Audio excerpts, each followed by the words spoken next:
존경하는 국민 여러분, 우원식 국회의장과 선배 동료 의원 여러분, 국민의힘 원내수석 부대표 박형수 의원입니다.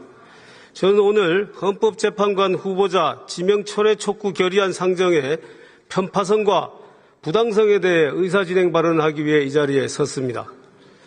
당초 오늘 본회의는 대정부 질문만 하기로 의사합의가 되어 있었습니다. 그런데 갑자기 민주당이 국회 운영위원회를 일방적으로 소집하여 이 결의안을 통과시키고 본회의 상정을 요구했습니다. 그동안 대정부 질문이 예정된 본회의에서 이렇게 일방적으로 안건을 추가한 사례가 없었음에도 우원식 국회의장은 민주당 편만을 들어 이 결의안을 상정한 것입니다. 국회 운영에 있어서 중립을 지켜야 하는 국회의장으로서는 이렇게 각 당의 의견이 첨예하게 갈리는 안건을 본회의에 일방적으로 상정해서는 안 되는 것입니다. 우리 국민의힘은 우원식 국회의장의 반복적, 편파적 본회의 진행에 대해 강력히 항의하는 바입니다. 이렇게 편파적으로 국회를 운영할 것이면 도대체 당적은 왜 버렸습니까? 그동안 민주당 당적의 박병석 의장, 김진표 의장과 비교하여 지나치게 편파적이라는 것을 지적하지 않을 수 없습니다. 우원식 국회의장은 국회의장을 즉각 사퇴하고 민주당으로 돌아가십시오. 국민 여러분, 선배 동료 의원 여러분, 이 결의안은 그 내용상으로도 본회의에 상정되어서는 안 되는 것입니다. 현재 헌법재판소에서는 한덕수 권한대행의 헌법재판관 후보자 지명에 대해 우원식 국회의장이 청구한 권한쟁의 및 가처분 심판이 진행 중입니다. 이러한 상황에서 국회가 이 결의안을 통과시킨다면 이는 입법부가 재판이 진행 중인 사건에 대해 부당하게 간섭하는 것이며 사법부의 독립성을 침해하는 것입니다. 무엇보다도 한덕수 권한대행의 헌법재판관 후보자 지명은 대통령 권한대행의 적법한 권한 행사임에도 이를 철회하라고 압박하는 이 결의안은 삼권 분립의 원칙에 위배됩니다.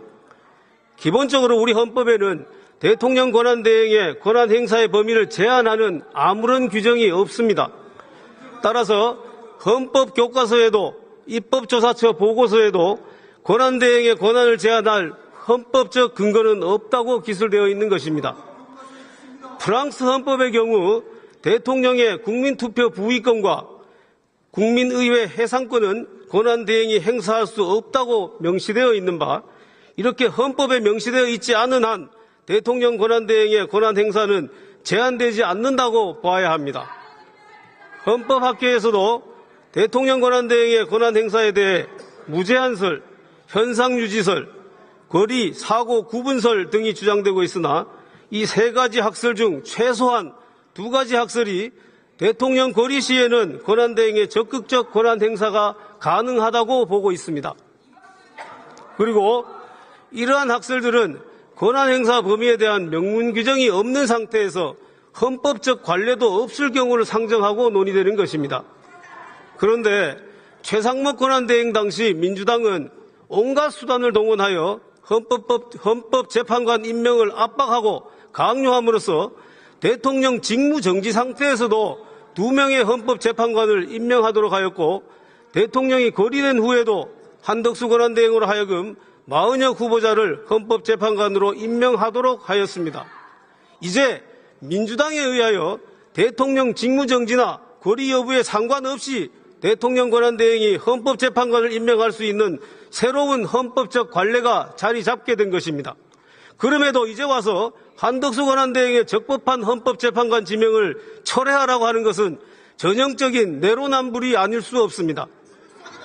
우원석 국회의장은 권한쟁의 심판에서 한덕수 대행의 헌법재판관 후보자 지명 행위로 국회 인사청문권이 침해되었다고 주장합니다.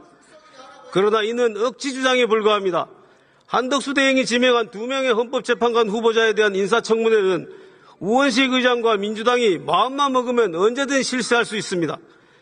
후보자 지명 직후 우원식 의장은 인사청문 요청서 접수를 거부하겠다고 밝혔는 바, 오히려 국회의 인사청문권을 침해하고 있는 것은 바로 국회의장 자신입니다. 도대체 누가 국회의 인사청문권을 침해하고 있다는 것입니까? 우원식 국회의장은 헌법재판관 후보자 지명 철회 결의안 상정의 부당성을 지금이라도 명확히 깨우치고 해당 안건 상정을 철회.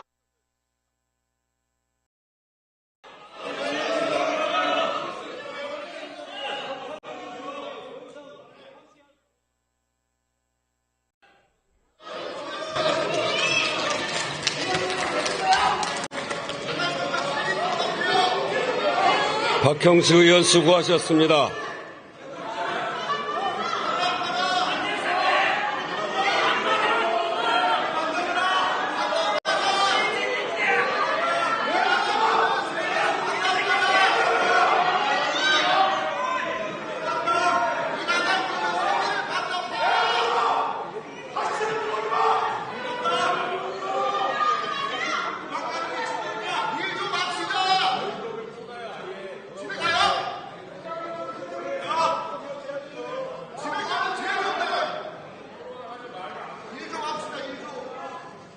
다음은